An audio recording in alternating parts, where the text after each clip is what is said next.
भाई ने जेल के वो जैमर बंद करवा के तुझे फोन करा है और तूने फोन ना उठाया हैं? कर्म और कांड दोनों करते हैं। मैं फिर कह रहा हूं, ना मेरी किसी से निजी दुश्मनी है, ना मुझे किसी के गैंगवार से लेना देना है। मुझे मरना ना मरना तो भगवान के हाथ में है। अब मेरी सुरक्षा की जिम्मेदारी सरकार के हाथ में है। अब सरकार मुझे मरवाना चाहती है कि बचाना चाहती तो सरकार जाने। एक भी एसपी, एक भी डीआईजी, आईजी ने एक प्रतिक्रिया तक नहीं दी, तो इसका मतलब साफ है कि वो श्रद्धांजलि देने आएंगे। आज की बात बता रही हूँ। आज 3:30 पौने 4 बजे के करीब हमारे पास लॉरेंस बिश्नोई ग्रुप से एक मैसेज आया व्हाट्सएप ग्रुप में, जिसमें हमें धमकी दी जा रही है कि अभिनव को मार दिया जाएगा। मित्रों नमस्कार। कहते हैं डर के आगे जीत है, लेकिन पूर्णिया के सांसद पप्पू यादव को डर के आगे श्रद्धांजलि अर्थात मौत दिख रही है। दिखे भी क्यों नहीं, जब धमकी देने वाला आज का सबसे बड़ा गैंगस्टर लॉरेंस बिश्नोई हो और शासन प्रशासन मौन। आप सवाल कर सकते हैं कि क्या महज एक ट्वीट के कारण लॉरेंस बिश्नोई जैसा गैंगस्टर पप्पू यादव की हत्या करेगा, या फिर लॉरेंस के नाम पर कुछ और चल रहा है। बात जो भी हो गंभीर है। बात बाबा सिद्दीकी की हत्या सलमान और पप्पू यादव को धमकी देने तक ही सीमित नहीं है। लॉरेंस बिश्नोई गैंग ने यूपी के चर्चित बाल संत अभिनव अरोड़ा को भी जान से मारने की धमकी दी है। महाराष्ट्र, बिहार के बाद यूपी पहुंची लॉरेंस बिश्नोई गैंग की इस धमकी से जुड़ी वीडियो थोड़ी देर में दिखाएंगे। पहले पप्पू यादव को सुन लेते हैं। ज्यादा इस रूप में नहीं लेता हूं कि जब मैं दौड़ूंगा तो गिरूंगा भी, मैं तैरूंगा तो डूबूंगा भी, तैराकी भी कराऊंगा। उखरी में मुरी दूंगा तो समाज से कितना डरूं? आप हमें बताओ ना। घर भी ढुकेंगे, जांग भी कांपेगा। तो ये स्वाभाविक है, बचपन से मैंने झेले हैं। मैंने देखा है सामाजिक न्याय की लड़ाई में, सामाजिक व्यवस्था में कई तरह के उतार चढ़ाव। कहावत है, कुत्ता चले हाथी चले बाजार, कुत्ता भूखे हजार। मेरी किसी से इस जिंदगी में व्यक्तिगत लड़ाई नहीं है, वैचारिक मैं बात करता हूं। गाना नहीं है, मिर्ची लगी तो मैं क्या करूं, तो विचारों की बात तो मैं बोलूंगा ना। सुरक्षा ना सुरक्षा की जिम्मेदारी सरकार की है। मैं झारखंड की जनता की सेवा के लिए खड़ा हूं, लड़ रहा हूं। हेमंत सोरेन जी झारखंड का बेटा है। लगातार यातनाएं दी गई, मारने का प्रयास उन्हें किया गया। शेरनी की तरह मेरी बेटी कल्पना सोरेन उठी, और मुझे लगता है कि आज आम लोगों की आवाज बन चुके हैं। देश के हित में झारखंड महागठबंधन के लिए मैं यहां काम कर रहा हूं, अपने कर्तव्यों का काम कर रहा हूं। अब मेरी सुरक्षा की जिम्मेदारी सरकार जाने। क्या होगा, दायित्व सरकार की है। मैंने तो डीजी साहब से कही, मैं आईजी से कहा, मैं सीएम साहब से कई बार मिलने का प्रयास किया, नीतीश बाबू से। मैं उनके चीफ सेक्रेटरी से बातचीत की सुरक्षा को लेकर के। जिन लोगों को कोई सुरक्षा की जिम्मेदारी नहीं है, दायित्व नहीं है, जो सत्ता के साथ रहेंगे, जिनको सुरक्षा का कोई मतलब नहीं, उनको ये लोग जेट देंगे, सब कुछ देंगे, बाबा को देंगे, सबको देंगे। लेकिन जो व्यक्ति लगातार, जिस व्यक्ति को एक ट्वीट के कारण, मुझे नहीं पता कौन है क्या है, जो लोग धमकी देते हैं।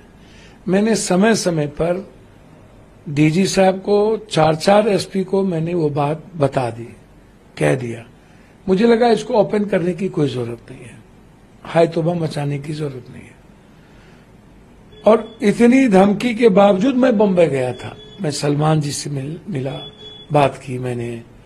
उस दिन रात में डिनर था मेरा। मैं बाबा सिद्दीकी के परिवार से मिला, फिर हम आए। तो ये सामाजिक जीवन में, पारिवारिक जीवन में व्यक्तिगत काम है, वो हर व्यक्ति को करना चाहिए। दुख के घड़ी में रहना चाहिए। तो हम तो नहीं डरे, हम तो अपना काम कर रहे हैं। हम बम्बई भी गए, हम अपनी जिम्मेदारी का निर्वहन भी कर रहे हैं। कल बिहार में जो घटना घटित हो रही है वहां भी जा रहे हैं।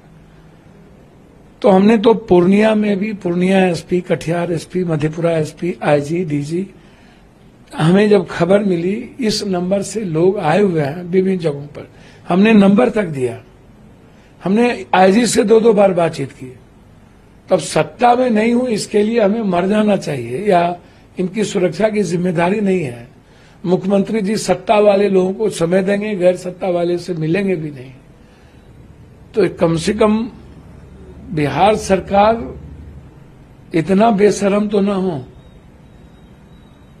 कि आप, और भारत सरकार से, गृह मंत्री जी से भी मैंने बातचीत की। क्या आपने लेटर लिखा गृह मंत्रालय को? मैं बातचीत तक किया था सुरक्षा को लिए। फोन आए उनके, मैंने उस वक्त बातचीत भी की अमित शाह जी से, फिर पत्र भी लिखा। तो सत्ता के साथ आप नहीं हैं तो आप मरिए, श्रद्धांजलि बाद में दे दी जाएगी। अब नीतीश बाबू तो किसी से मिलते ही नहीं, उन्हें तो मिलने ही नहीं दिया जाता, घेर के रख दिया गया है। नीतीश जी से ये जो जमीन माफिया है, गलत लोग हैं, पप्पू यादव जैसे सच्चाई वाले लोगों को मिलने ही नहीं देंगे। और उनके चीफ सेक्रेटरी कहते हैं दीपक बाबू की सुरक्षा के लिए आपको नीतीश जी से मिलना होगा। मैं उनके प्राइवेट सेक्रेटरी को फोन करता हूं तो वो कहते हैं कि मैं कह दिया हूं। मैंने तो उनके प्राइवेट सेक्रेटरी को फोन किया कि भैया मुझे मारने की साजिश की जा रही है।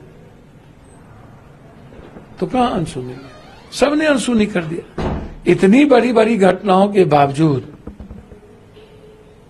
न तो केंद्र सरकार गंभीर हुए सुरक्षा के प्रति, तो मुझे चिंता नहीं है। मैं तो आग्रह हाथ जोड़ के करूंगा, आप सुरक्षा देने में सक्षम नहीं हैं तो आप कह दीजिए, मैं अपनी सुरक्षा खुद कर लूंगा। सलमान खान के प्रकरण के बाद जब उन पर आपने उनके बारे में बातें की, उनसे नजदीकी आते हैं जाहिर की, उसके बाद से धमकी आने लगी। देखिए, सलमान खान की बात नहीं है या बाबा सिद्दीकी की बात नहीं है, न किसी गैंग की बात है। मैंने स्वाभाविक रूप से एक ट्वीट किया कि देश, संविधान, लोकतंत्र से बड़ा कोई नहीं, कोई व्यक्ति नहीं। कानून सबसे बड़ा, संविधान सबसे बड़ा। उससे बड़ा यदि कोई भी सरकार किसी को बनाता है तो वो गलत है।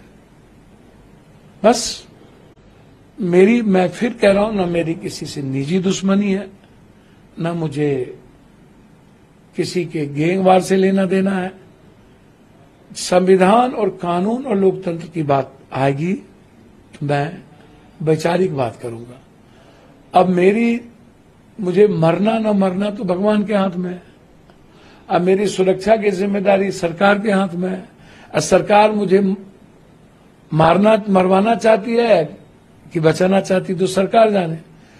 इतने समय समय पर वीडियो ऑडियो देने के बावजूद एक भी एसपी, एक भी डीआईजी, आईजी ने एक प्रतिक्रिया तक नहीं दी, तो इसका मतलब साफ है कि वो श्रद्धांजलि देने आएंगे।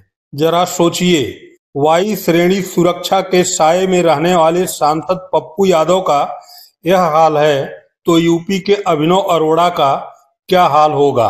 बिश्नोई गैंग ने पप्पू यादव की तर्ज पर अभिनव अरोड़ा को भी जान से मारने की धमकी दी है। सोशल मीडिया के थ्रू हमारा सोशल एसिनेशन करने की कोशिश की गई है और ये प्रोपोगेंडा तकरीबन 1 महीने से चल रहा है। अभिनव ने ऐसा कुछ गलत नहीं किया है जिसके लिए हमारे पास धमकी भरे कॉल्स आ रहे हैं। हमारे पास कॉल्स आते हैं कि आपके बच्चे को मार देंगे, काट देंगे, बहुत अपशब्द बोल रहे हैं, बहुत गालियां दे रहे हैं। अभिनव ने सिर्फ भक्ति करने के अलावा कुछ ऐसा गलत काम नहीं किया है जिसके लिए उसको इतना कुछ बर्दाश्त करना पड़ रहा है। मैं आपको आज की बात बता रही हूँ। आज 3:30 पौने 4 बजे के करीब हमारे पास लॉरेंस बिश्नोई ग्रुप से एक मैसेज आया व्हाट्सएप ग्रुप में, जिसमें हमें धमकी दी जा रही है कि अभिनव को मार दिया जाएगा। इसकी मैं आपको थोड़ी सी हिस्ट्री और बताऊंगी। कल रात को हमारे पास एक कॉल आया 8 बजे, जो मैं पिक नहीं कर पाई, क्योंकि दिन में इतने सारे कॉल्स आते हैं कि हम हर कॉल को पिक नहीं कर पाते हैं। तो जब कॉल आया हम पिक नहीं कर पाए उस कॉल को। आज उसी नंबर से, जिस नंबर से मैंने पिक नहीं किया था, उसी नंबर से 3:30 पौने 4 बजे के करीब एक मैसेज आता है। और मैसेज में सिंपली सिर्फ एक ही मैसेज दे रहे हैं वो हमें, कि अभिनव को वो जान से मार देंगे। मैं आपको पूरा मैसेज जो मेरे पास आया है वो आपके साथ स्क्रीन शेयर करना चाहूंगी। ये हम बात करें तो क्या लगता है आपको, क्योंकि जिस तरीके से हम लोग कर रहे वीडियो बताया है ना, उसको ये सवाल करा करेंगे कि सरकार गलत नहीं है, क्या कुछ कबूला होगा? देखिए, राम भद्राचार्य जी के साथ कोई इतना बड़ा मुद्दा नहीं हुआ था जितना बड़ा मुद्दा बनाया जा रहा है। सोशल मीडिया बिना मतलब के चीजों को उछाल रही है और कुछ नहीं हो रहा है। अभिनव उनके मंची, पहले तो ये वीडियो इस बार का है ही नहीं, ये वीडियो 2023 का है। अभिनव वृंदावन में हुआ था, ये इंद्र जी की कथा थी। वहां पे राम भद्राचार्य जी थे, उनके मंच पर अभिनव जब गए तो अभिनव वहां पर वो भक्ति में इतने लीन हो गए कि वो भूल गए और वहां पर जयकारा लगाने लगे। वहां का प्रोटोकॉल भंग हुआ, क्योंकि वहां पे अभिनव जयकारा लगाने लगे। अभिनव भूल गए थे कि वहां पे उन्हें शांत रहना है। जब अभिनव को पता चला कि वहां पे शांत रहना है उन्हें, तब अभिनव को पता है कि आगे मुझे मंच में कैसे रहना है, क्या करना है। उससे ये गलती हुई थी, उसे पता है उससे ये गलती हुई थी, और रामभद्राचार्य जी ने उन्हें आशीर्वाद भी दिया। अभिनव अरोड़ा महज 10 साल के हैं। वह एक आध्यात्मिक वक्ता भी हैं और यूट्यूब पर उनके तमाम वीडियोज भी हैं। बड़े बड़े लोग अभिनव को काफी फॉलो करते हैं और उनके साथ तस्वीरें भी खिंचवाते हैं। हाल ही में उनका एक वीडियो भी सोशल मीडिया पर काफी तेजी से वायरल हुआ था। इस वीडियो में संत राम भद्राचार्य अभिनव अरोड़ा को मंच से नीचे उतार देते हैं। राम भद्राचार्य ने अभिनव अरोड़ा को अपने एक वीडियो में मूर्ख बच्चा भी बताया था। इस वजह से अभिनव अरोड़ा इन दिनों ट्रोलर्स के निशाने पर हैं।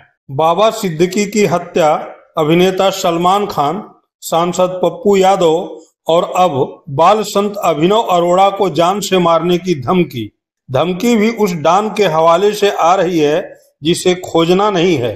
वह गुजरात की जेल में है और जेल से ही यह सब कर रहा है। बावजूद इसके सरकार हाथ पर हाथ धरे बैठी रहेगी तो डर के आगे जीत कैसे दिखेगी? डर के आगे मौत ही दिखेगी, जो फिलहाल पप्पू यादव को दिख रही है। बहुत बहुत धन्यवाद।